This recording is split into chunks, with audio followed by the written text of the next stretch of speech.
Magandang araw po. Ako si Poy Poy, isang cancer patient na mayroong sakit na tinatawag na embryonal rhabdomyosarcoma, isang uri ng cancer na napaka-aggressive at napakatapang. Sa video na ito ay ibabahagi ko po sa inyo yung ilang side effect na aking nararanasan habang at pagkatapos ng aking chemo session. Ano-ano ba yung mga aking nararamdaman pagkatapos ng chemo session? So wag natin patagalin pa at umpisahan na po natin. Unang-una, ano ba ang mga epekto ng chemo drugs sa ating katawan? Ang chemo drugs ay isang gamot na ginagamit upang patayin daw yung ating cancer cells. Pero bukod doon ay napapatay din ng chemo drugs yung ating mga bad cells. At bukod doon, napapatay din ng chemo drugs yung mga good cells sa ating katawan. Kaya nagkakaroon ng pagbabago sa ating katawan. Tulad na lamang ng isa sa mga side effect ng isang taong nagki-chemotherapy is yung panghihina ng katawan. Karamihan sa mga taong nag-undergo ng chemotherapy is nanghihina yung katawan nila pagkatapos ng chemo session nila. Gusto na lamang nila na nakahiga, feel nila pagod na pagod sila, kahit wala naman silang ginagawa, feel nila yung katawan nila is napakahina. Yun ay isa sa mga side effect ng chemo drugs. Pangalawa, meron naman ang side effect is yung panlasa, nagbabago yung ating panlasa. Tulad na lang sa akin, minsan nararanasan ko is yung panlasa mo is lasang bakal. Lasang bakal yung aking panlasa. Tapos may time naman na yung panlasa ko is napakapait. Kahit na yung ulam is wala namang hinalo na asin, hindi naman nilagyan ng asin, pero pakiramdam ko is napakaalat nung kinakain ko. Yun, panlasa, pagbabago ng lasa.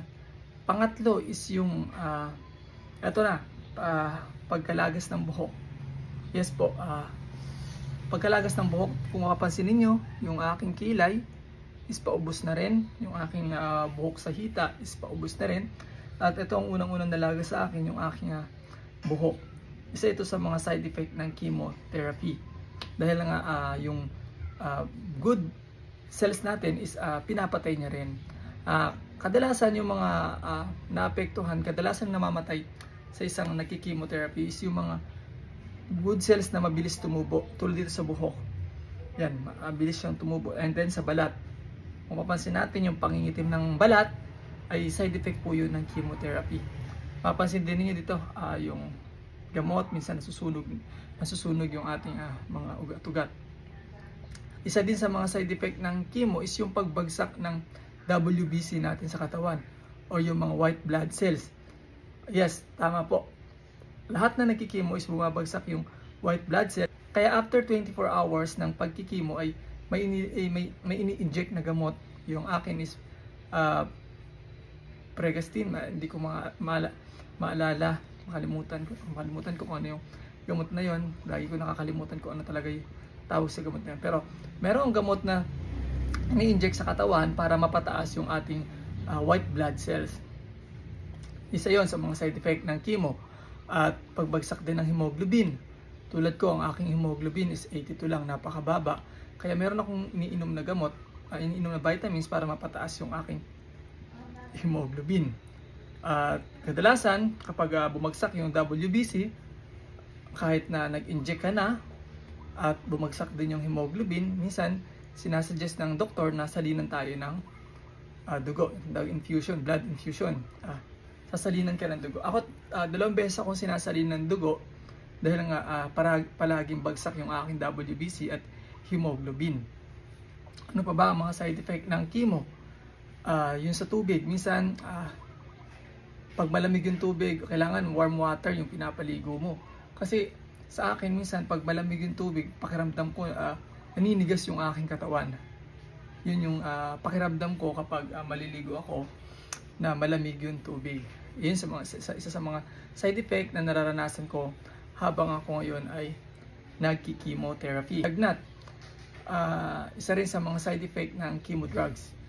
Tulad ko, after 5 days ng chemo session ko, ay nilalagnat ako. Mataas ang aking lagnat, umaabot ng 42, 41. Hindi ko alam kung dahil ba yun sa infection or dahil lang sa chemo drug. So pag nilalagnat ako, sinusugod na kagad ako sa ospital para malaman kung ano yung dahilan ng aking fever, mataas na lagnat. At isa din sa mga side effect ng chemotherapy is yung minsan pagiging makalimutin. Nakakalimutan natin yung mga bagay-bagay na gusto nating sabihin. Minsan may sasabihin ako, tulad kanina may sasabihin ako, nakakalimutan ko siya. Kahit na alam ko pero nakakalimutan ko. Pagiging makalimutin, isa sa mga karaniwan na side effect ng chemotherapy.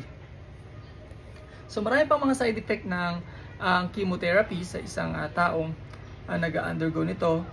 Pagsusuka, isa rin yun sa mga side effect ng chemo drugs. Yung nasusuka ka, pakiramdam mo masusuka ka, yung nasusuka ka na talaga, at minsan yung pakiramdam mo lang, gusto mo masuka pero hindi ka naman masuka-suka.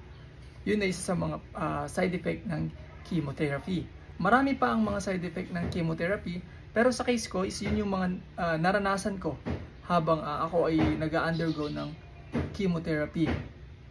So napakahirap po na nagkikimo ka dahil nga sa mga side effect na mararanasan mo. Pero ganun pa man, wag po tayong matatakot mag-undergo ng chemotherapy. Kasi napakalaking tulong po sa ating katawan. Marami nagsabi na wag ka na mag-chemo kasi papatayin niyo yung mga ano. In my case po, may kailangan ko po ng 14 cycles ng chemo. 14 cycles. 50-50 na ako nung ma-diagnose ako, nung bago ako mag-start mag-chemo.